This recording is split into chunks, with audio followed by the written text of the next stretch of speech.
Hello, everybody. Thank you for coming out. Please take your seat. The show will begin in approximately 1 minute.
It's amazing to see you all here. Thank you so much for coming out.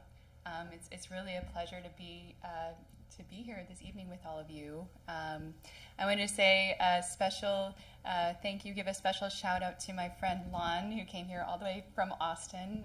She and her dad Tom are here. They came out for the show. I know. My Uncle Larry's here from Albuquerque. And I also wanted to give, just acknowledge a few people who have done some really amazing things for me in getting ready for tonight. So my friend Élizabeth-Claude is here, and she opened up her house to allow me to play some of the pieces on this program over a year ago, actually, and that was the first semi-public performance of anything I'm going to be playing tonight. So thank you, Élizabeth-Claude. And thanks to my parents as well for opening up their house for an earlier version of the show. Thanks to my kids for listening to me practice like every day for the last long time. And thanks to my partner, Philip, for just handling all kinds of the logistical details and just providing all kinds of support to me to make this show happen.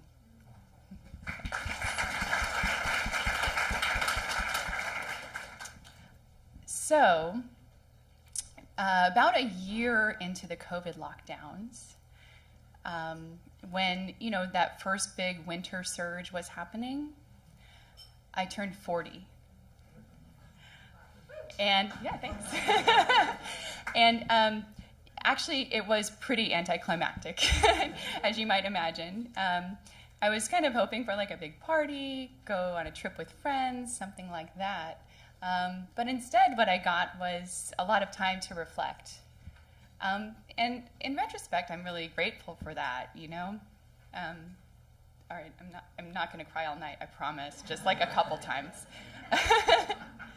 And I started thinking about what have I been doing with my life so far? What do I still want to do? And pretty much at the top of my list of things I wanted to do more of was to play more piano and perform more, and just look for opportunities to share music like this. So here we are. Yeah, thank you. Thank you. So I thought, okay, well, so I obviously have a lot of time right now. We were all kind of like in our houses all the time. You remember that whole thing, right? And so, yeah. And so I started to play through all kinds of music that I thought I might want to learn. And, I would kind of pick something out. I would try it out for like a few days or maybe a week. But nothing was really sticking for me. There was all kinds of music I wanted to learn, I thought, but I couldn't really find something I really wanted to share with an audience in a program like this. And, I love playing Beethoven and Mozart and Chopin and Debussy as much as anyone else, right? I mean, I really love it. But, okay, let's face it. I'm never going to have the definitive interpretation of a Chopin nocturne or a Beethoven sonata, right? And that's fine. I mean, I still love playing that music, but I realized I really wanted to communicate, at this point in my life, I really wanted to communicate more with my performance. So I also realized eventually that at age 40, I had never, in studying piano seriously my whole life, basically, I had never once learned a single piece written by a woman.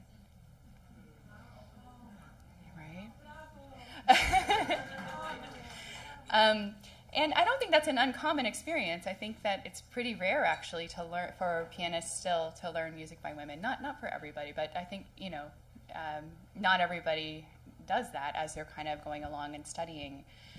And so, some of you who do study piano, classical piano, might know it's traditional to study music from a variety of time periods, different kind of eras of music, roughly from the Baroque era, so like the time of Bach, say late 17th to early 18th century, through sort of roughly today, although it's really more like maybe 100 years ago. But, right? But so I started to wonder, would it be possible to put together a program that was traditional in that it represented all those eras of music, and yet it pushed tradition by having only music written by women. And then the other thing that I thought to myself was, okay, and it also has to be music that I love, right? It can't just be, oh, I picked out this piece because it was written by a woman. It has to be something that I'm really excited about learning and sharing. So I thought this seemed like a great challenge to try to put something like this together. I went and I started to read, and I started to try to listen to recordings, and it was often hard to find recordings, but there's some. I looked for the scores, the sheet music, so I could play through pieces that I was finding, and that was also sometimes hard to do, just to even locate the scores. But the more I kind of dug into all this, the more I listened and played this music, the more inspired I became by it. There's really just a wealth of amazing music by women composers, and I was really especially inspired just learning about not just playing their music, but also learning about their stories and their lives. And a lot of them faced similar challenges to what a lot of times women still unfortunately face today. Sexism, a lot of them felt sort of imposter syndrome, like they didn't belong in some way. They had to balance, being wives and mothers with being artists. They, had trouble sometimes finding creative outlets for their work. Sometimes they saw themselves as amateurs, or they feared they might be amateurs, and sometimes the world actually saw them that way, and yet they chose to compose anyway. Okay, crying again. Anyway, so this this show is really my way of giving voice to these women and just celebrating their work and sharing a little bit about their stories and their music.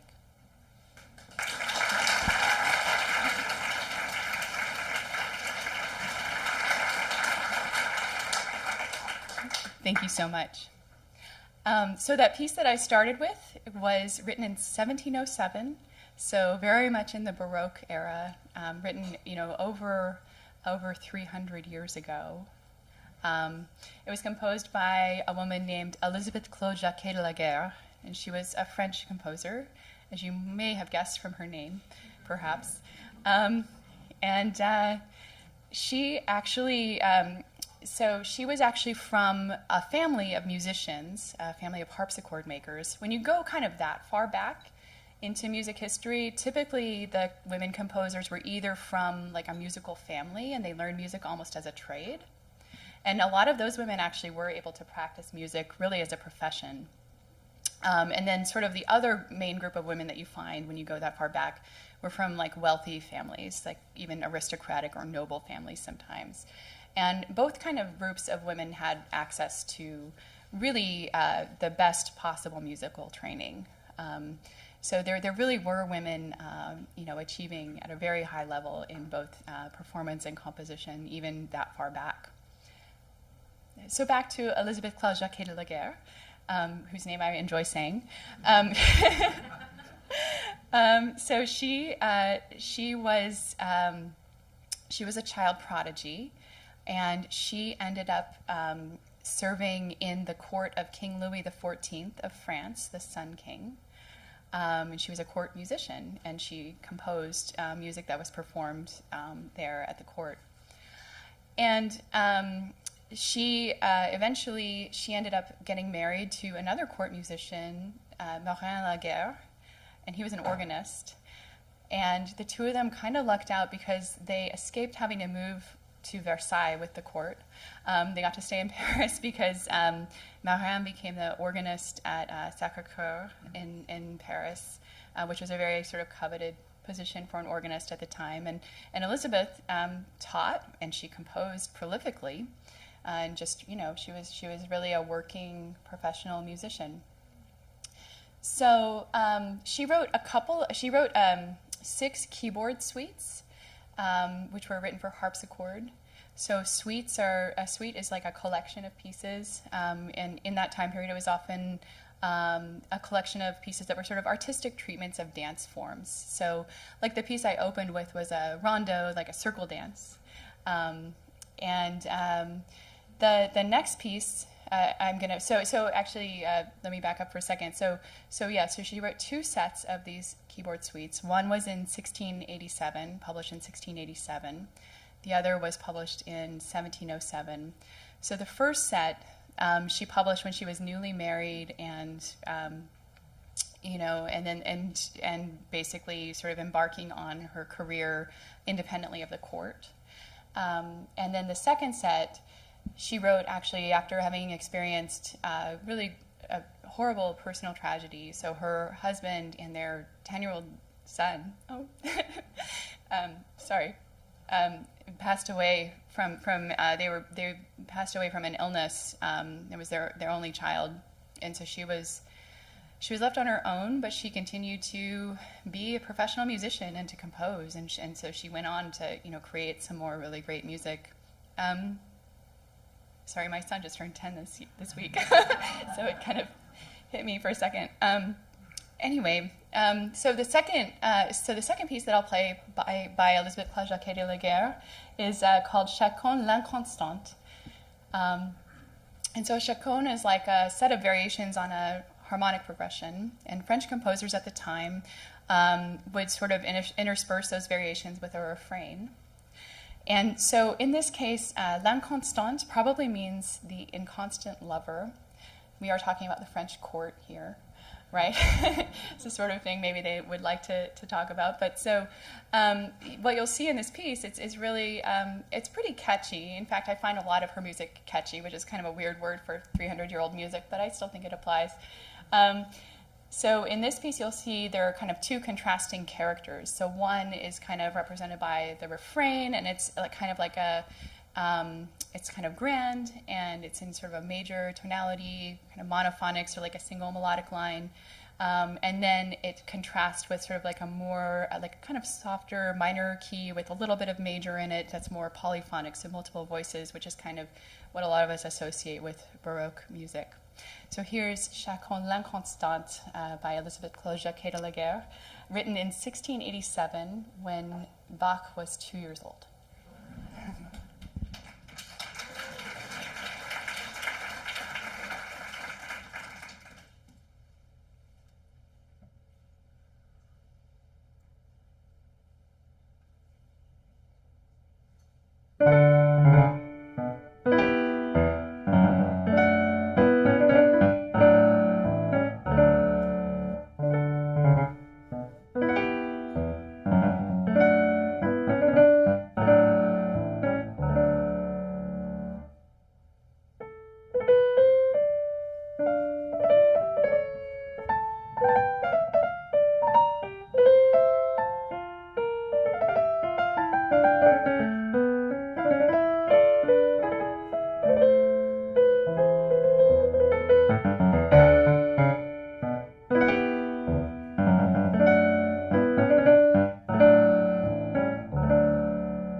Sorry, still getting used to this. So our next composer, Marianna Martines, moves us into the classical era of music. So this is like the time of Haydn and Mozart, Beethoven, sort of like 1700s to early 1800s, mid-1700s to early 1800s. So when I found Marianna Martines' story, I could not believe that I didn't know about her before. She definitely has one of the more kind of crazy and interesting life stories, I would say, of the composers we're going to hear from tonight. So she was born in Vienna to sort of an upper middle class family And her father was basically chief of staff at the papal embassy in Vienna. Her father was Italian from Naples. And so the family lived in a row house in the city, and the row house is actually very important to the story, okay? So her family lived on the 3rd floor of the row house, and the higher the floor, the lower the social status, basically, and vice versa. So they were kind of, like I said, they were sort of like upper middle class family. And her family lived with this Italian poet known as Metastasio. He was a friend of Martinez's father. And Metastasio was also he was a famous poet and opera librettist, meaning he wrote the book for operas, like he wrote the lyrics and the story for operas. So Metastasio didn't have a family of his own. So he took a real interest in the Martinez children. So it was Marianna, and she had a sister and a few brothers. And so Marianna, it turned out, was extremely bright. And he was like, okay, I'm going to take on her education and, feed her curiosities and sort of like get her the education she needs, right?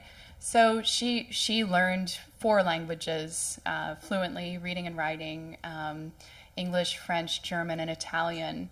And it also turned out, Metastasio realized she was very musical, which of course he was very excited about, being involved in opera and all that, right? So he's like, okay, we should get her a singing teacher. Where can I find her a singing teacher? Oh, there's a singing teacher who lives in our house, in the row house, right? This Italian singing teacher and composer, Niccolo Porporo. And so Porporo was teaching Martinez how to sing. And then Metastasio thought, okay, well, actually, she should also probably learn how to play the harpsichord. That seems like a good idea. Are there any harpsichordists around? He had to look all the way up to the attic. And up in the attic, there was a struggling young composer who was also a pretty good harpsichordist. And Metastasio made him a deal in exchange for teaching Marianna Martines how to play the harpsichord. This composer got free room and board. And so he taught her for a few years. You might have heard of the composer who taught her. His name was Joseph Haydn. Struggling away in the garret apartment and getting room and board for teaching Marianna Martines harpsichord. So she had really amazing training, right? And she really was, again, like many of the women we'll hear from today, she was a child prodigy. And she performed regularly at the court, so she was a favorite of the Empress Maria Theresa. She was also the first woman who was inducted into the Accademia Filarmonica of Bologna, which is a very prestigious honor. Mozart was also a member, and other, well-known composers. So she got, she gained quite a bit of public recognition for her work as a composer. So Marianna and her siblings took care of Metastasio until he died, and as I mentioned, he had no family, so he actually left them his considerable estate and fortune. And so she was maybe not independently wealthy, but independent for sure after his death. And she never married, because at that time that would have probably meant giving up a lot of her creative freedom. And instead she had a singing school, and she also held salons that were very well regarded and sought after. And in fact, Mozart was a frequent guest at her salons, and they used to play duets together. Yeah, and in fact, it's thought that Mozart composed several four-handed piano sonatas to play with Martinez. And some people think that one of Martinez's masses that she composed actually inspired one of Mozart's early masses that he wrote. She was like 12 years older than Mozart, so he probably kind of looked up to her, right?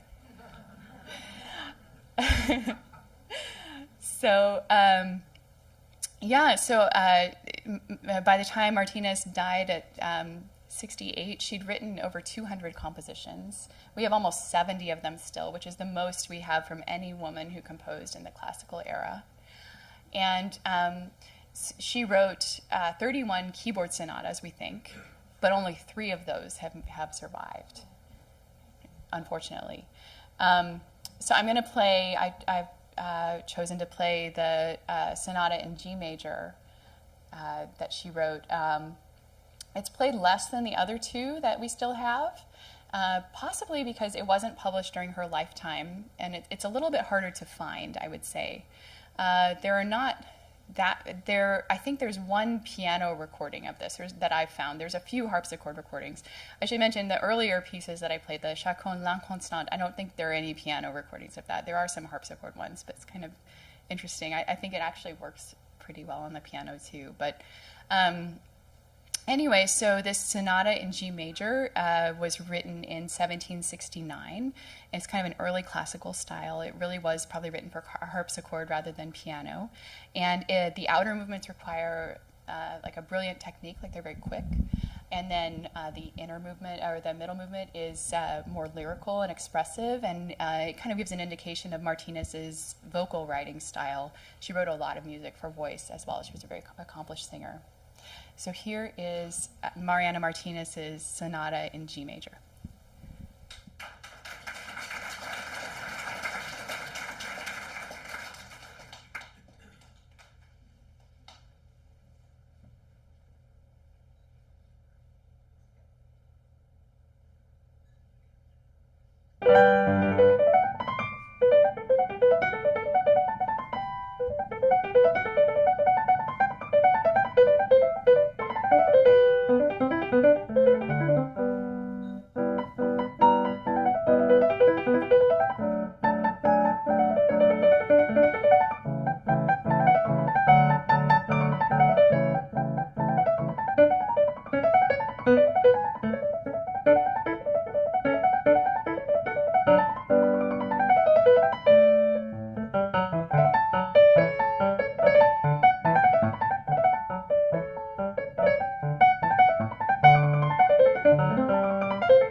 Thank you.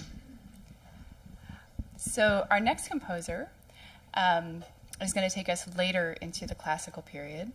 And actually, not much is known about her life. This is Maria Hester Park. She was an English composer. She was born in London. Her father was a professional oboist. So like Élizabeth-Claude, Jacquet de la Guerre, she was from a family of musicians. And she had a really great career as a performer and composer up until her marriage. And then actually after her marriage, she performed less, but she continued to compose and teach. And her music was actually very popular. In fact, she supported her family. She was the primary breadwinner, and her family eventually included 6 kids. So she must have been doing pretty well.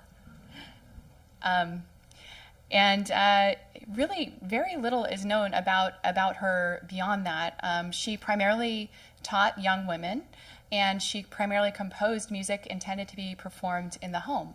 So it was mostly music for keyboard, for piano, and then for piano plus another instrument, a form called an accompanied sonata, so say piano plus violin, for example. And she and her husband were friends with Haydn. There's Haydn again.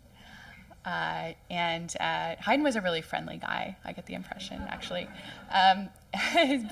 So it's thought that he may have dedicated a piano sonata to her, although I don't know that we have hard evidence of that. And she died at 53. Her health wasn't very good, but she had a really nice career as a composer, and again was quite popular. So something I kept running across when I was doing my research, something about Maria Hester Park, the quote I kept seeing was, she wrote the kind of music that Jane Austen heroines performed. Okay, so what do we make of that quote, right? I mean, it sounds a little disparaging when you first think of it, right? I mean, that's how it sounded to me, and I'm a huge Jane Austen fan, okay? So if other people like me are Jane Austen fans, you might know that in Jane Austen's novels, the piano is kind of a big deal. Like, a lot of stuff happens around the piano, right? There are like all kinds of plot points around somebody gives somebody a piano as a special gift, like Jane Fairfax and Emma gets this mysterious piano from an admirer that she doesn't know, or they don't know who it's from, right, initially, or other people don't know. Or Mary Bennet, who's sort of like the pedantic younger sister of Elizabeth Bennet in Pride and Prejudice, plays the piano too long at a ball, right, and it's sort of an illustration of her character. So, and then there's like countless scenes where in the evening, everyone will be kind of hanging out, in the living room or whatever, and the women will be performing at the piano or singing. So the piano was kind of, like I said, an important part of a lot of Jane Austen's novels. And interestingly, Jane Austen's sister-in-law actually owned some sheet music that was written by Maria Hester Parks. So who knows? Maybe Jane Austen did actually have in mind Parks' music at some point while she was writing. We don't know. Who knows? But if you dig a little deeper too, if you really think about it, or just like kind of think about the role of the piano for women at that time. So in the 18th and 19th centuries, women in Europe and in the United States were very much encouraged to become quite accomplished at the piano, partly for a few reasons. One is it was considered like a very ladylike instrument. Okay. And then, right, it was kind of one of the most appropriate seeming instruments, apparently, for women to play for various reasons. It also, if you think about it, the only way to have music in your home at that time was if you made it yourself, right? So it was kind of a nice thing to have people around who were really good at making music in the home. And women were really encouraged to take on that role, especially around the piano. Also, interestingly, music and the piano were sort of accepted ways for men and women to socialize with each other. And so it was common, like in an accompanied sonata, usually it would be like a woman playing the piano part, and maybe the man would, a man would play the violin part or something, or even they might play a duet on the piano together, and then they could actually maybe touch each other every now and then in a socially sanctioned way.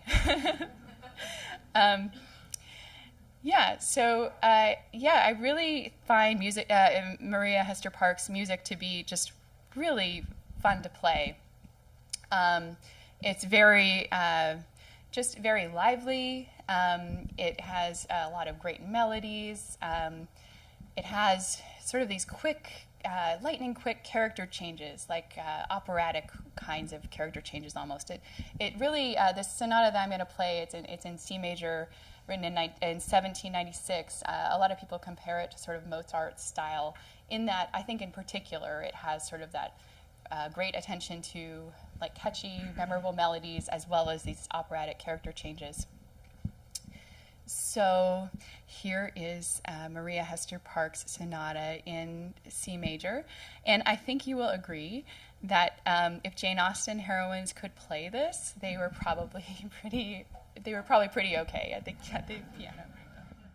Oh, and one more thing quickly. This is actually probably the first piece that we're going to hear tonight that was probably written originally for an early version of the piano, so rather than harpsichord.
Thank you.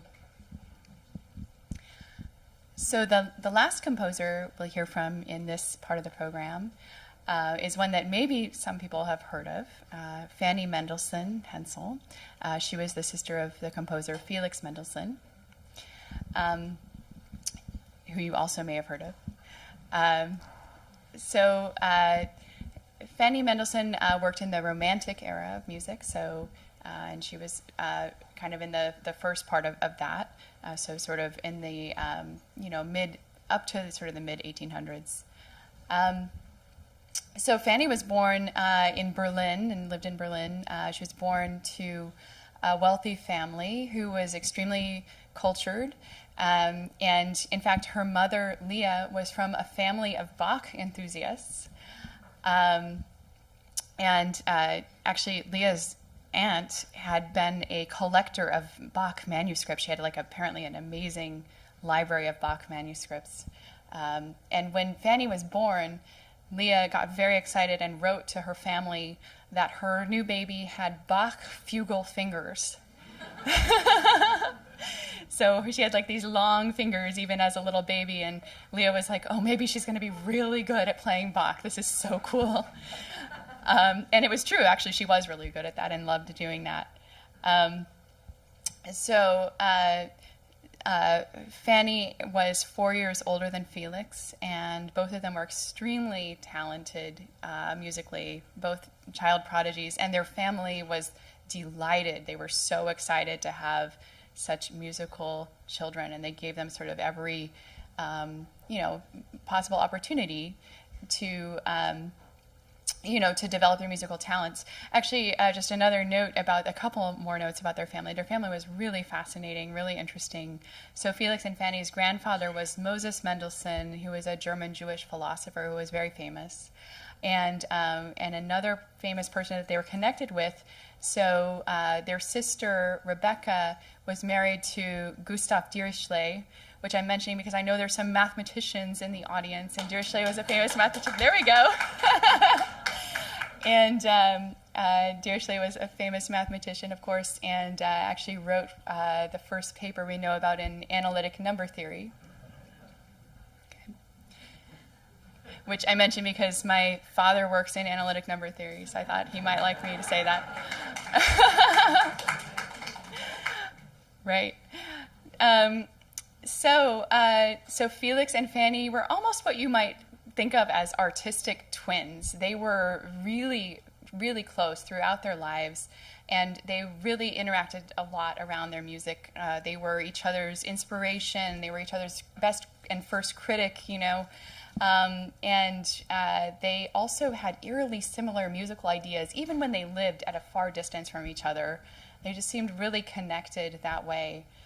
And so it's especially interesting, I guess, I don't know what the right word is, but to see kind of how their paths diverged.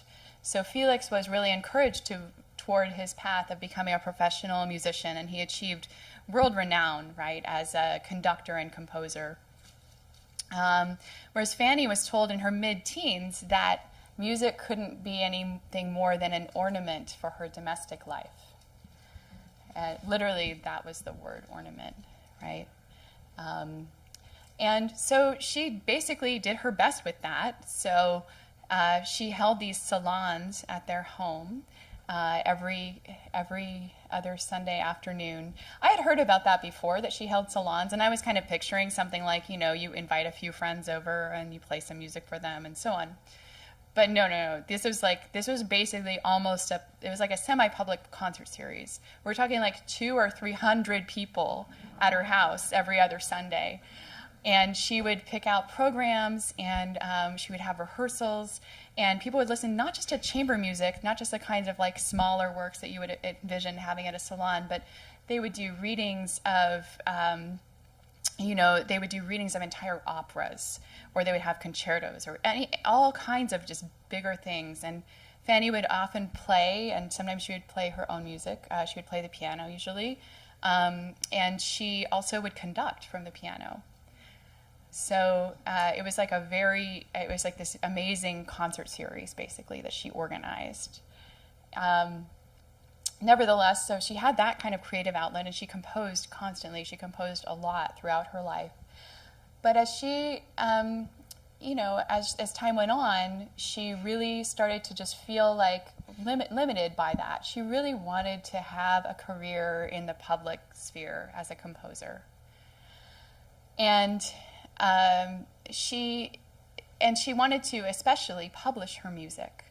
So, in fact, she had published a little bit of her music under Felix's name. I mean, he published it under his name, but with her permission. It was kind of considered beneath the dignity of sort of upper-class women to publish under their own name. But so a few of his songs were it was kind of an open secret at the time, too. Most people knew that they were actually composed by her, but she wanted to publish in her own name. And her mother was really supportive, actually, of her, and her husband, who was an artist, was also very supportive. But unfortunately, Felix was very opposed to her publishing, and she took that really to heart, and she didn't want to publish kind of without his permission. But finally, when she was approaching 40, there must be something magic about that, I don't know, she decided that she was going to do it anyway. She was going to publish, she was going to go forward with it, whether or not he would approve. And he actually came around and he said, yeah, I support you, whatever I can do, right? So she started to publish some of her works, but unfortunately she didn't have a lot of time left. She actually died at age 41 of a massive stroke and had only been able to publish just a fraction of her compositions at that point.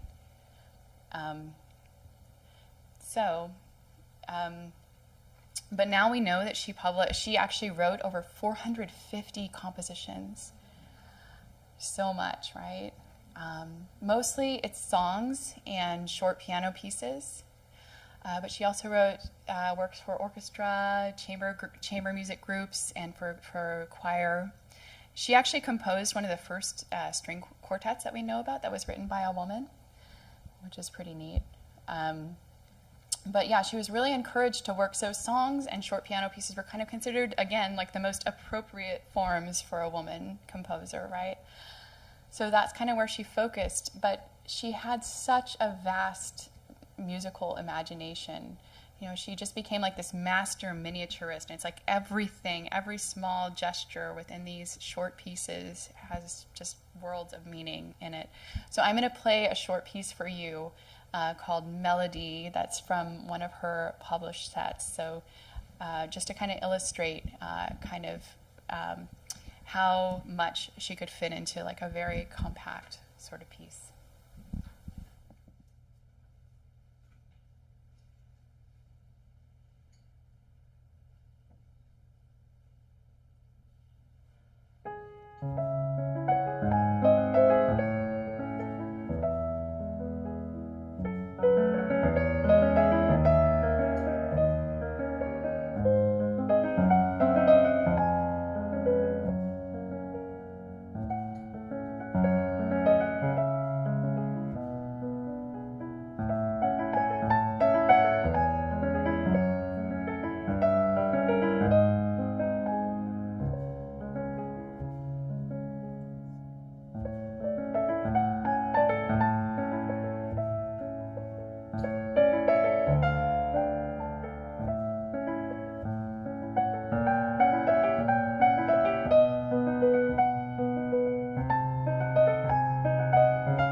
So the last piece I'm going to play for you before we have an intermission is from an unpublished collection written by Fanny Mendelssohn called The Year.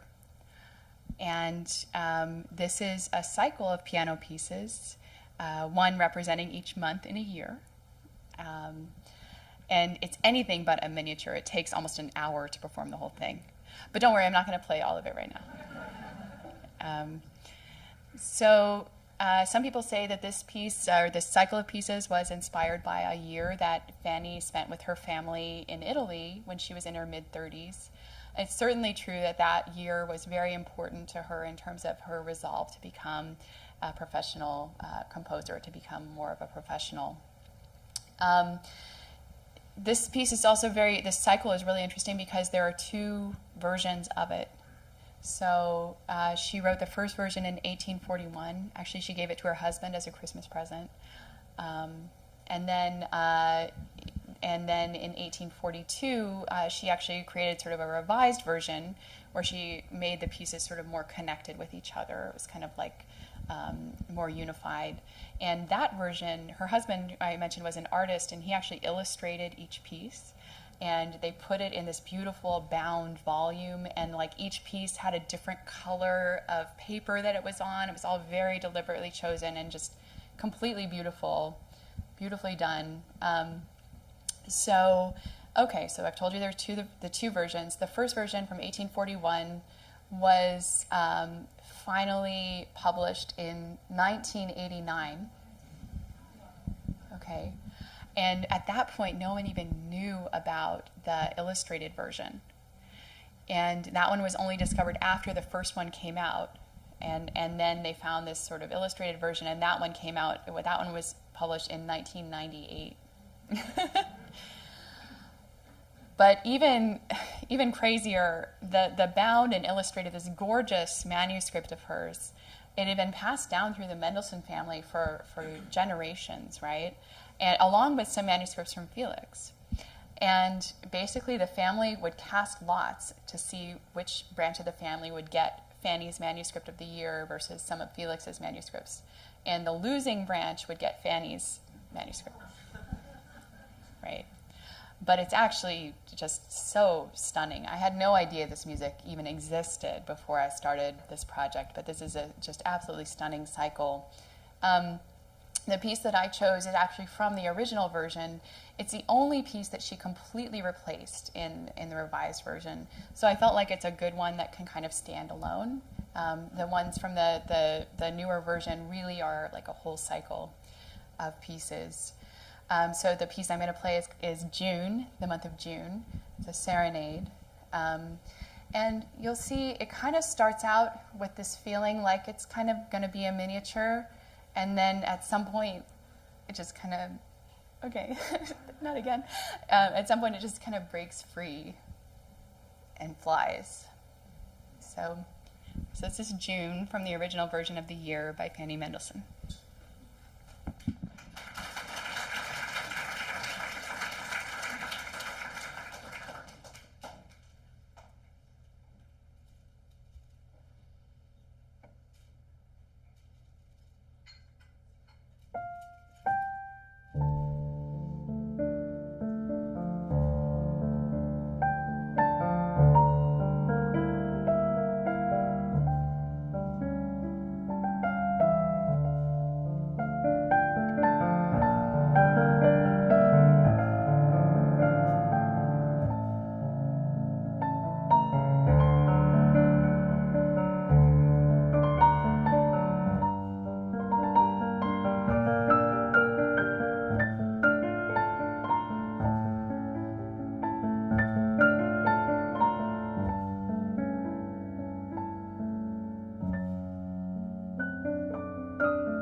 Hello again. Hello, hello. Intermission's almost over. The show will begin in approximately 5 minutes. 5 minutes. I'll give another 1 minute warning.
Our show will begin in approximately 1 minute, so everybody please take your seats.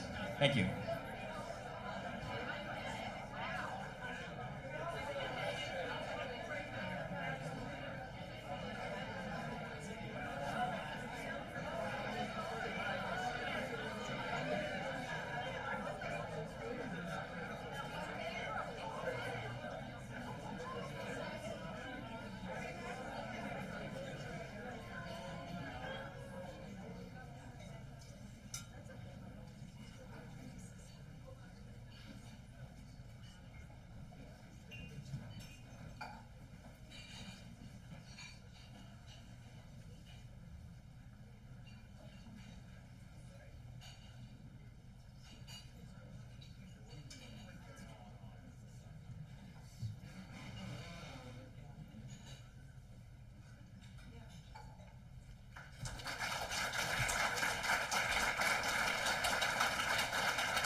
So that was a piece by Clara Schumann. She's another one that maybe some people have heard of. She was married to the composer Robert Schumann. Again, maybe some people have heard of him. I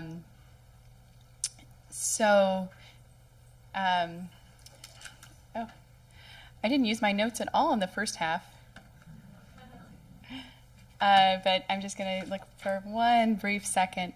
So actually, a lot of people who have studied the piano may have heard of Clara Schumann as a pianist. So she was, her concert career, she was a concert pianist, and her career spanned over 60 years. Like basically almost the entire Romantic era of music, she was out there performing. And she was extremely well respected. She was one of the greatest artists of her day. And she was one of the first people to put a lot of energy into popularizing the music of other composers, including, she would play Beethoven, she would play Bach, she would play music by contemporary composers, including her husband, Robert Schumann, and Johannes Brahms, Felix Mendelssohn, Chopin, and also she would play her own music.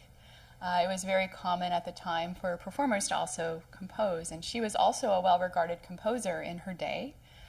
In fact, ironically, Felix Mendelssohn was a great champion of her music, even though he was not such a champion of his sister's music in terms of her professional career. But so I have sort of a personal not personal connection exactly with Clara Schumann, but I will say I have been obsessed with her since I was in 6th grade.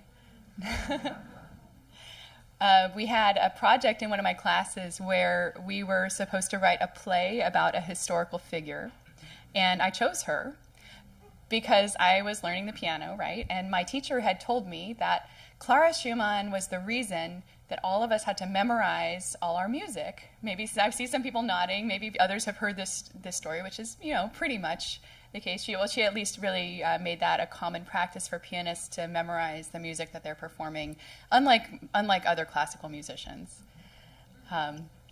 So I figured, somebody who had that big an influence on like generations of piano students must be like probably an interesting person. And that was certainly true. So I remember when I was, doing this project in 6th grade, my dad took me to the university library and we checked out all 2 books on Clara Schumann. And I read them, and I was completely fascinated by her. She became like one of my big heroes, and also she also has one of the most fascinating life stories, including being part of one of the greatest love triangles of all time. So we'll get there in a minute. So Clara lived in present-day Germany, and her father was Friedrich Wieck was his name, and he was a piano teacher. And he subscribed to John Locke's tabula rasa philosophy of education, blank slate. So this idea that you could kind of mold any child into sort of anything in some way, like roughly, right? Okay, let's say. And his idea was, okay, I'm going to take this girl and make her into a great pianist, and that will attract more and wealthier and better students to me as a piano teacher. But she must have far surpassed his expectations. I mean, she was not just like a good pianist. She was like one of the best in history, right? So she spent a lot of her childhood and her teens and things touring. They toured all over, like at home and abroad. And Friedrich actually spent a lot of energy helping her learn about how to manage the business side of her career. She became a very savvy business person, which served her really well over time throughout her life. But she managed her own sort of touring schedule and career and things.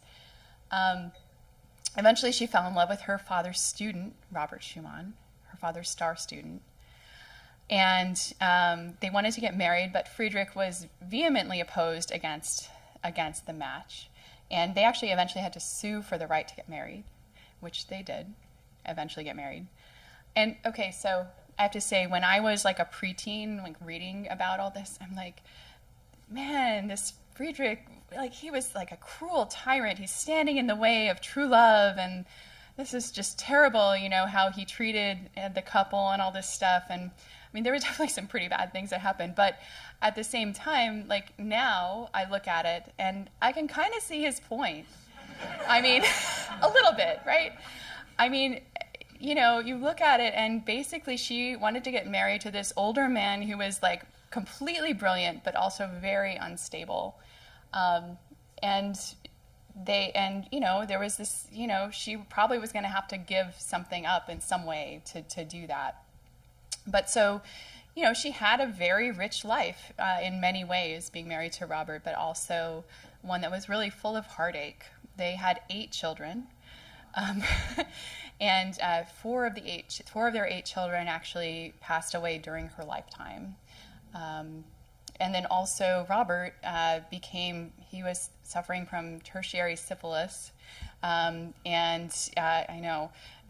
which eventually he was really basically increasingly unable to work, and she was responsible for supporting the whole family.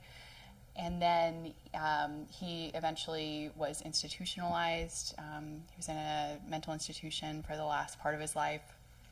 So that was all pretty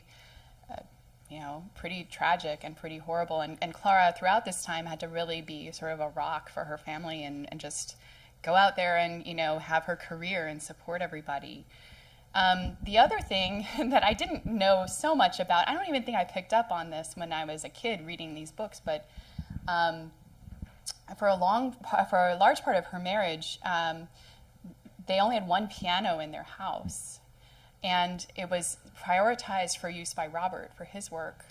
So she barely had any time with the piano. And whatever time she had to keep up her technique. I mean, that was the family's livelihood. So she didn't really get to compose much at all in the early part of their marriage. But fortunately for us, and probably for her, eventually they were able to get a house that had 2 pianos, and then she literally had a room of her own, and she started to compose again. And she composed quite a bit for several years until Robert's death in 1856.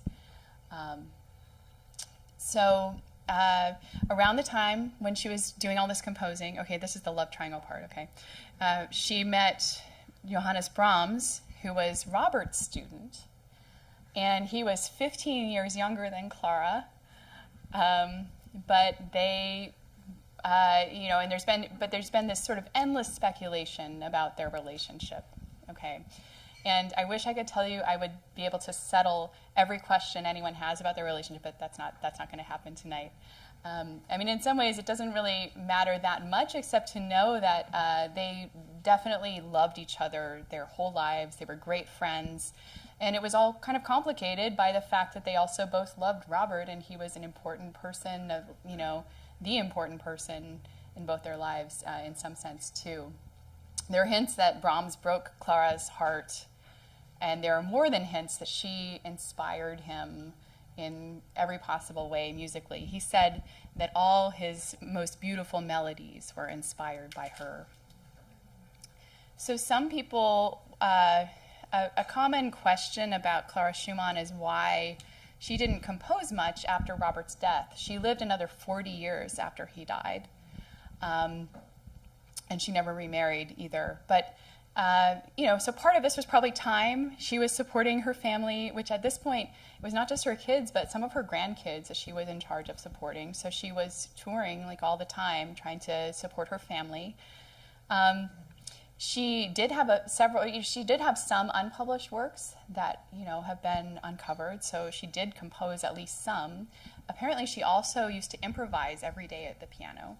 So there was some aspect of her that wanted to create like that. But there's also a lot of evidence that she was very, deeply ambivalent about herself as a composer. This woman who was just, so successful, throughout Europe, as a performer. This is what she wrote in her diary when she was 20 years old. I once believed that I possessed creative talent, but I've given up this idea.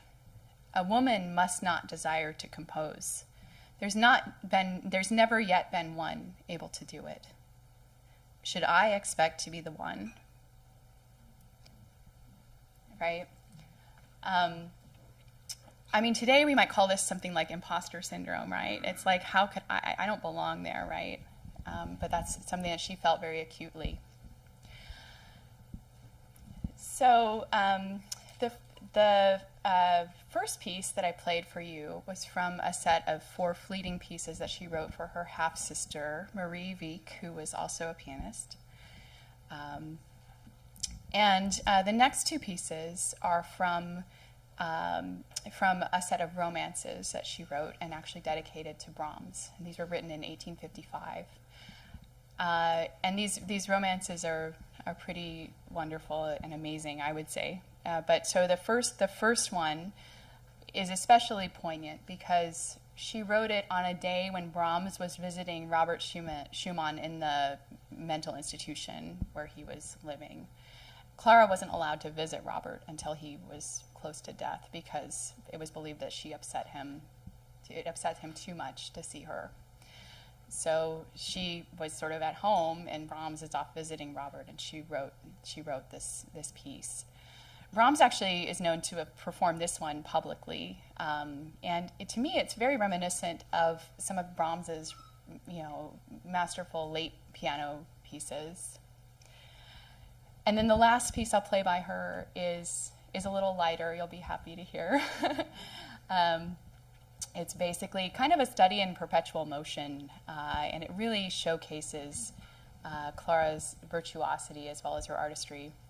I should also mention, before I get started here again, that one of the things that I learned in learning Clara Schumann's music is her hands were so big. She had such huge hands, and because she wrote for herself, right? She wrote for herself to perform, but her music is just littered with like tenths and all these huge intervals that are hard for my smaller hand to play. It's kind of like, if somebody with a small hand tries to play Rachmaninoff or something, that's kind of how this feels, just so you know. But so I hope you enjoy these two romances by Clara Schumann.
Thank you. So the next composer we're going to hear from is the first American composer on the program. This is Amy Beach. And I actually first heard of Amy Beach when I was a graduate student in Bloomington, Indiana. And I was playing in a community orchestra. I played the cello, or I used to play cello, I guess, is more like it. And our orchestra was actually playing a symphony by Amy Beach called the Gaelic Symphony.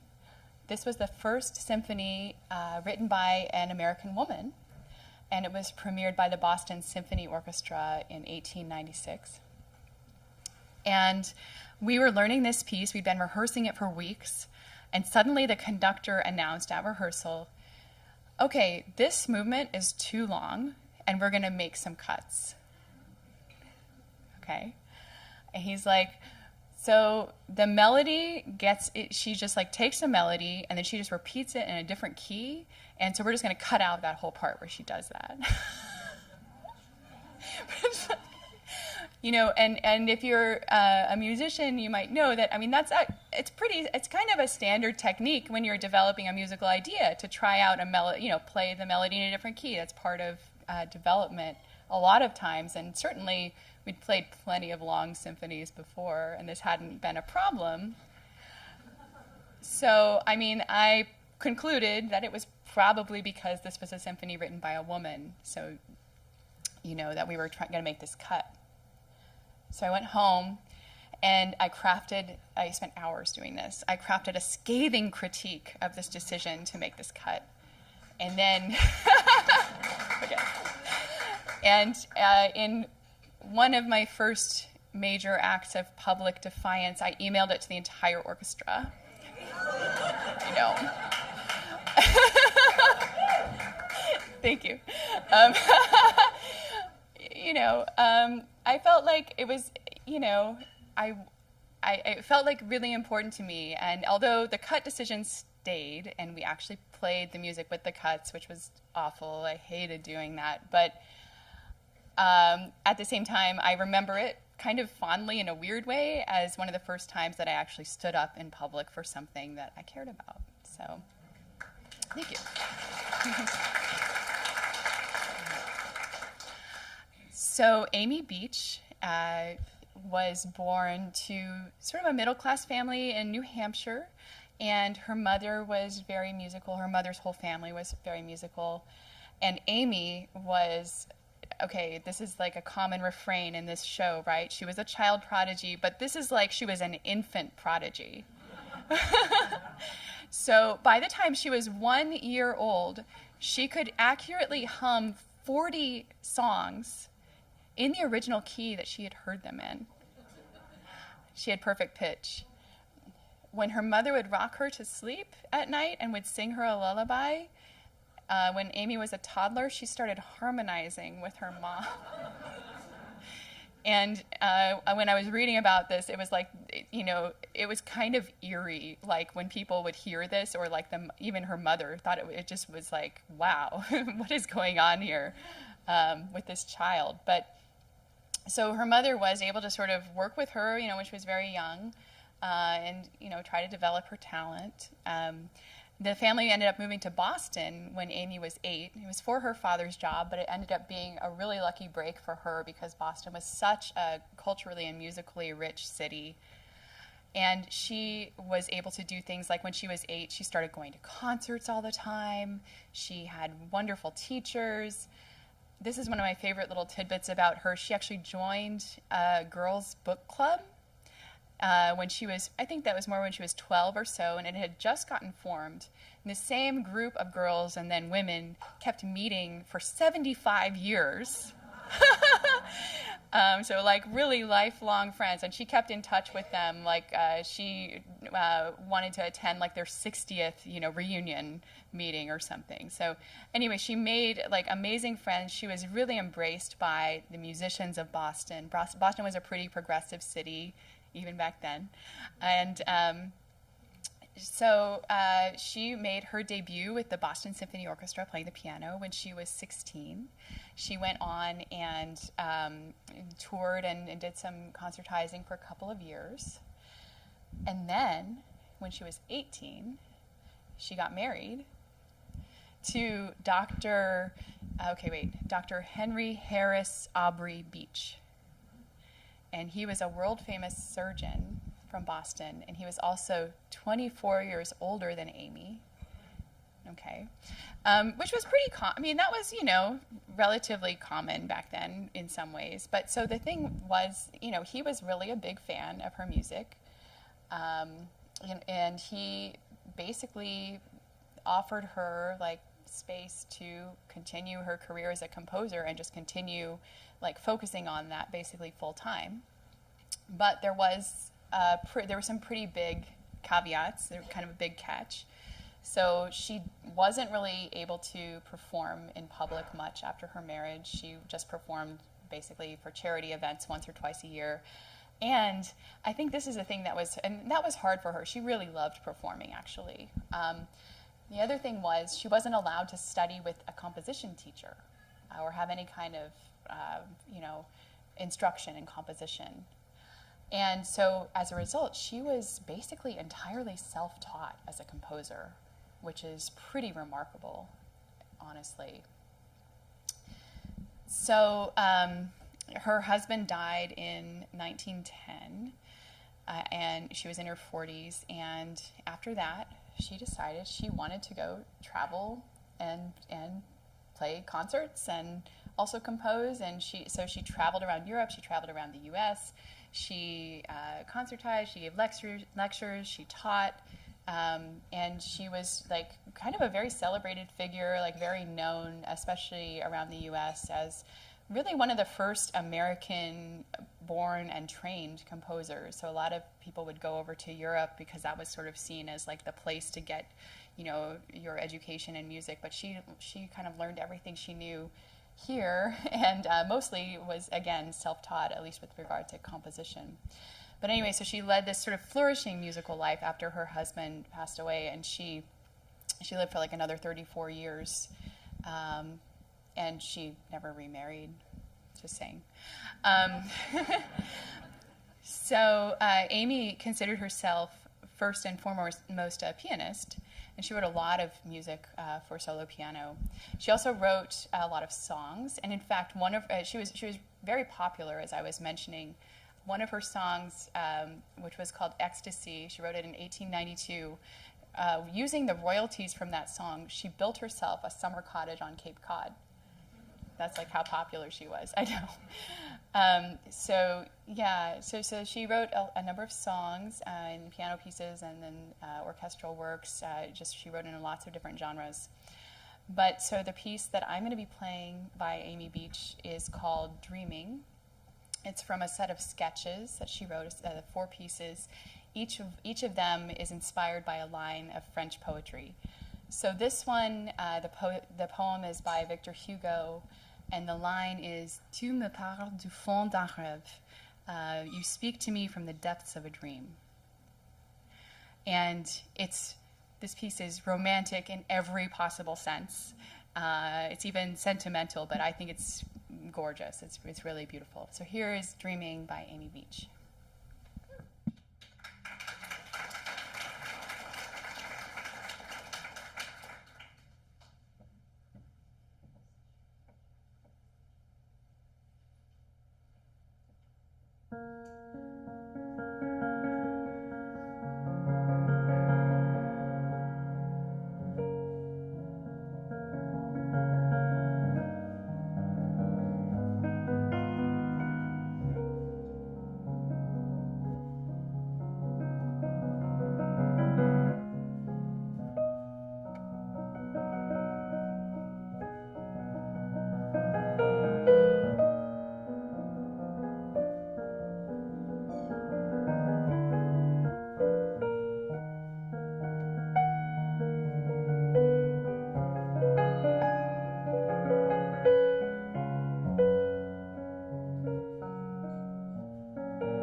Thank you.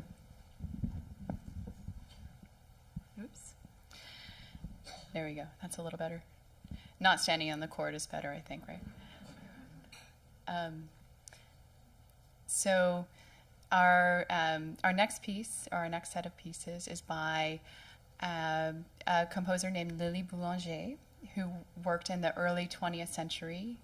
She was basically an impressionist composer, we could say. So she unfortunately had a tragically short life. She suffered from chronic illness, and she died when she was only 24 years old. I know.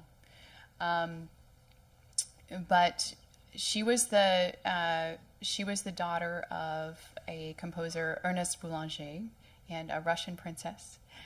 They lived in Paris, and her older sister, Nadia Boulanger, was 6 years older, and Nadia became one of the most famous music educators of the 20th century. But so she looked after Lili almost like a mother, really. They were very close. And Lili showed incredible signs of being talented in composition from when she was very young. She started attending classes at the Paris Conservatory along with Nadia when Lili was only 4 years old. Right? Which must have been a pretty remarkable sight. I'm kind of picturing the two little girls. I mean, Nadia was only 10. It's not like that's, two little girls going to class. But anyway, Lili was very talented even as a very young girl. The composer Gabriel Fauré was a family friend, and he kind of took her under his wing to some extent, was a real advocate for her music. She was also very influenced by Claude Debussy in her composition. So Lili knew that she probably didn't have a very long life ahead of her, and she made a conscious decision that she was going to focus all her energy on composing and on being a composer. So, and in particular, she really wanted to compete for and win, hopefully, the Prix de Rome, which was a very prestigious award. And basically it consisted of a residency of several years at the Medici Villa in Rome. It sounds pretty great. Where she would have her duties would be just to compose, just to work, right?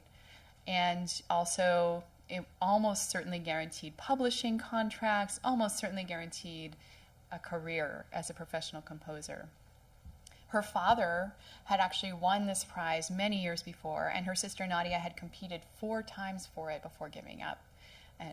But then Lili actually was the first woman to win this prize at the age of 19. She won it in 1913. She went to begin her residency at the Medici Villa in 1914, and that's actually where these pieces that I'm going to play were composed. But then she had to return home because of the outbreak of World War I, right? She had to leave Italy and go back to France. And once she returned home, she devoted some of her energies. I mean, she kept composing, but she also devoted a lot of energy to efforts to support French troops, especially those who had been musicians prior to serving in the war. So Lili, and then she died in 1918, sadly. So Lili Boulanger wrote a lot for voice. A lot of her music is vocal music in one sense or another. But she did write a little bit of solo piano music, and that including these 3 pieces that I'm about to play. They're sort of like I was mentioning, in an impressionist sort of style. They have a very subtle color palette, just beautiful textures, and gorgeous melodic lines. You'll see kind of her interest in vocal writing coming through. So this is Trois Morceaux by Lili Boulanger.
And that brings us to our last composer of the evening.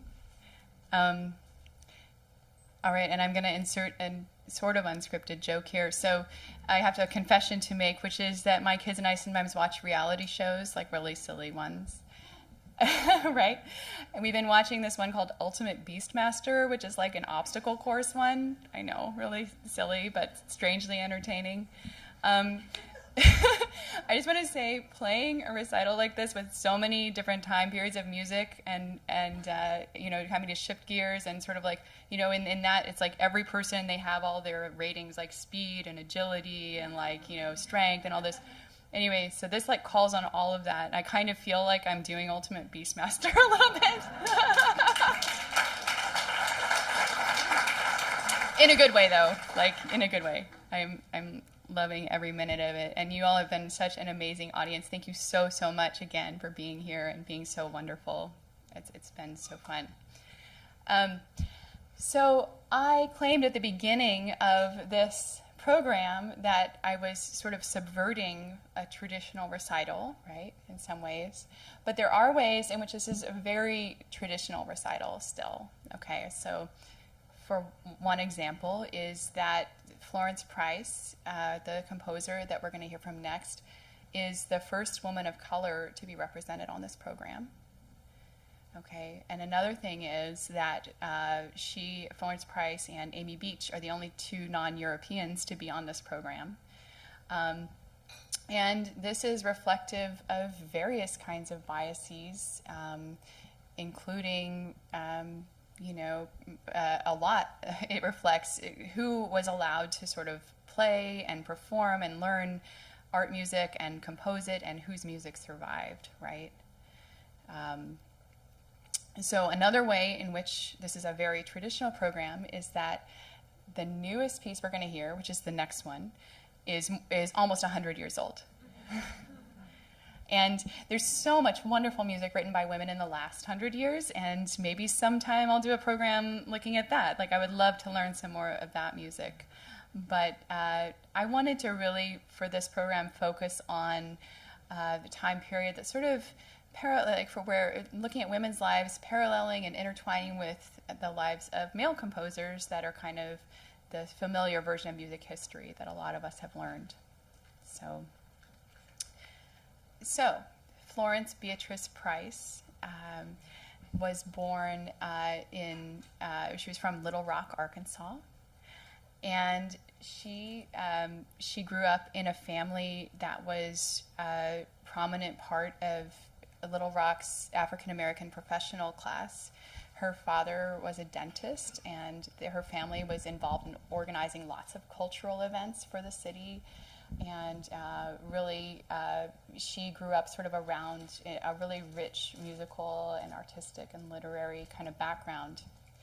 And interestingly, some of you may have heard of the composer William Grant Still. Maybe? Yeah? Okay, very good. So he was also an African-American composer, and he was also from Little Rock. And he was just a few years younger than Florence Price, and their families were kind of in the same social circles. So they actually knew each other growing up, which is pretty remarkable. So Florence wanted to be a doctor when she was a child, but there was really not a clear path to being able to do that as an African-American woman around the turn of the 20th century. And so she ended up she was also very talented musically, she ended up going to the New England Conservatory in Boston, which admitted African-American students, and she studied there, and she got degrees in piano and organ and studied composition. She went on to teach at Clark Atlanta University a little bit after she got her degree. And then she came back to Little Rock and got married. But then she and her family ended up leaving Little Rock for Chicago. Just the situation for African Americans in Little Rock, as in many southern cities at that time period, sort of early 20th century, just got progressively worse, and they decided to try for a better life in Chicago. Unfortunately, when they got there, her husband became abusive, and she ended up divorcing him, and so then she became a single mother to two daughters that she was supporting with her music. And so, but at the same time that her personal life was kind of becoming progressively more difficult, her musical career was blossoming. She was part of Chicago's Black Renaissance, and she lived for a while in this apartment complex that was basically an artist colony. And really, she made her living teaching, mostly, and also playing organ at silent films, which I think is pretty neat. So she had a lot of professional successes in this time period of her life. This is sort of like late 1920s, early 1930s. It's kind of the time period we're talking about. And she composed a symphony, which ended up being the first symphony premiered by or played by an American symphony orchestra that was written by an African-American woman. So the Chicago Symphony Orchestra premiered her first symphony, in 1933. She also, through one of her students, a student named Margaret Bonds, she made some really interesting connections. So, for example, she got to know Langston Hughes, and she actually set some of his poems to music. She wrote songs based on his poetry. And she also got to know the contralto Marianna Anderson, who owned a number of Price's songs and performed them regularly, including she actually performed one of Price's songs, which was an arrangement of the spiritual "My Soul's Been Anchored in the Lord." Marianna Anderson performed that as part of her Lincoln Memorial Concert in 1939.